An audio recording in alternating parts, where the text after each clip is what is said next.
I also love the Highlight. name Dorkaholics is great. Thank you. That means a lot. Hopefully, you feel like you are also a Dorkaholic. Sure. What drew you to the Bikini Bottom movies, Sandy Cheek? I just read the script. I just read it cold, having not really grown up with the franchise, which I know many, many people do. Like Ilya, who's one of the live action actors in the film, she actually learned to speak English from SpongeBob. But I actually didn't grow up with it. Of course, I knew about it because I live in the world and the world has t-shirts and stuff, but I didn't really know the world when I read the script. And I just thought, this is the funniest thing I've ever read. And it was a little bit dark sometimes during the lockdown times. And I just thought this is the most joyful thing. And who doesn't need that right now? If I correctly did my research on you, Liza, this would be your first animation project, but at the same time, this differs from other SpongeBob SquarePants properties because there is a live action component and much more than just the captain or pirate kind of popping in. Like they're interacting. Yeah. What was Yeah. it like? What was it like to go from pure live action into this 2D meets 3D type of project? It was great. And I worked really closely with Piero Peluso, who is a great animation supervisor and a delightful person, a second generation animator, actually. His father is also a great animator.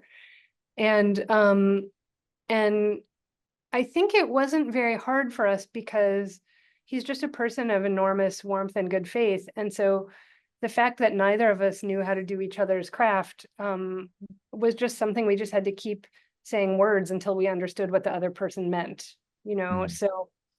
So I actually asked to come on the movie much earlier than I was scheduled to come on it because it's so much more integrated than their other films that I just thought if they board this movie and I'm not a part of it, I might not be able to shoot it, because the properties of how to shoot something with a lens and the choices that we might make, that's what it is to direct a movie. And I didn't think it was fair to show up and direct the live action and then take credit for everything, so he and his story team were so generous and we just worked and worked, and mostly we came together around visual language that just comes from movies. Like we'd be like, oh, let's put it in the middle of the frame like Kim Novak's bun in Vertigo, or something like that. And indeed, I tried to think about movies I've seen or traditions I've worked in where that have anything in common with this TV show that's not made with a lens, right? That's drawn,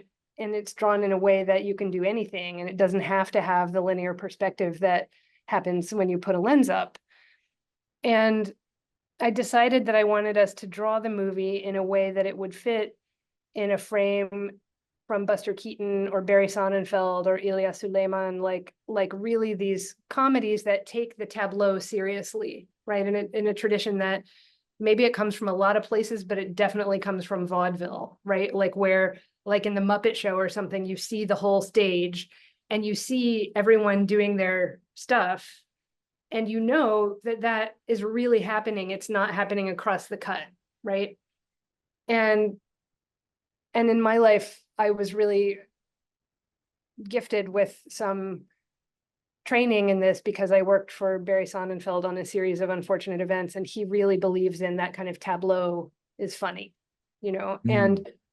and so of course with Barry and also on this show, we also shot other coverage so that it cuts all the time and it feels like a dynamic contemporary film. But the core of it comes from like a wide stage-like tableau, which is not identical to how the TV series is drawn, but it's also not the opposite. Like I feel like not only does it honor this kind of vaudeville tradition that I think is in the show, right? Where like there's someone here, but also someone else is going by on getting shot out of a rocket or whatever, like a real maximalist physical comedy set piece, right? But also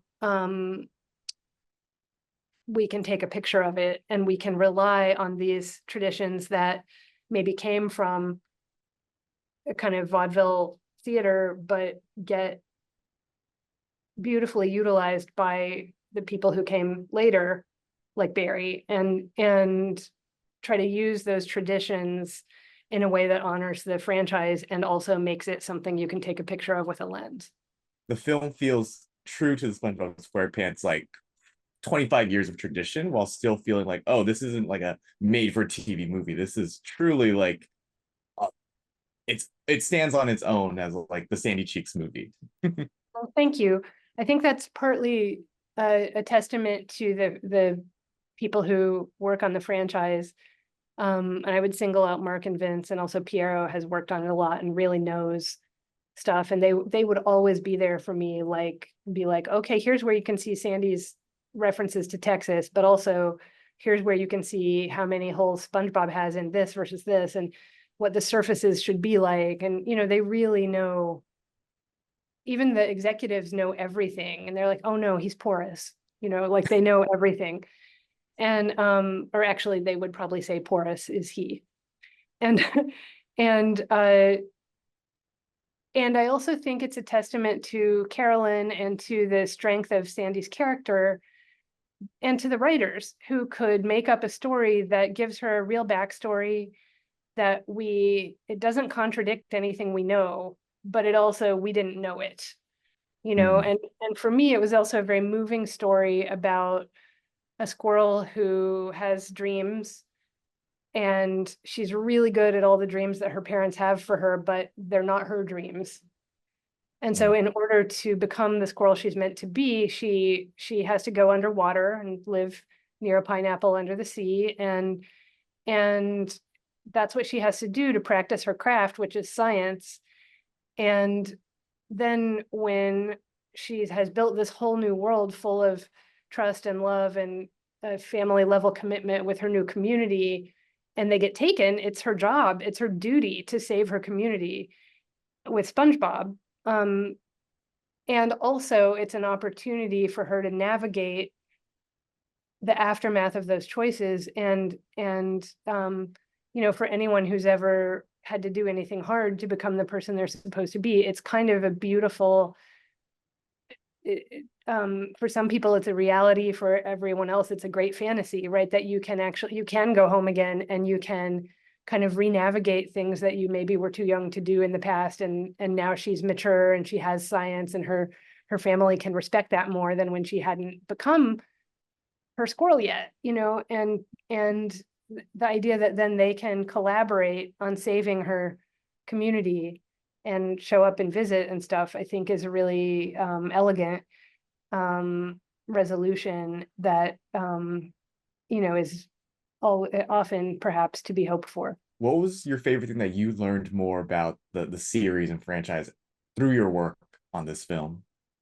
Oh my gosh, I think I learned so much about not just the tradition of the franchise, but the tradition that the franchise is in.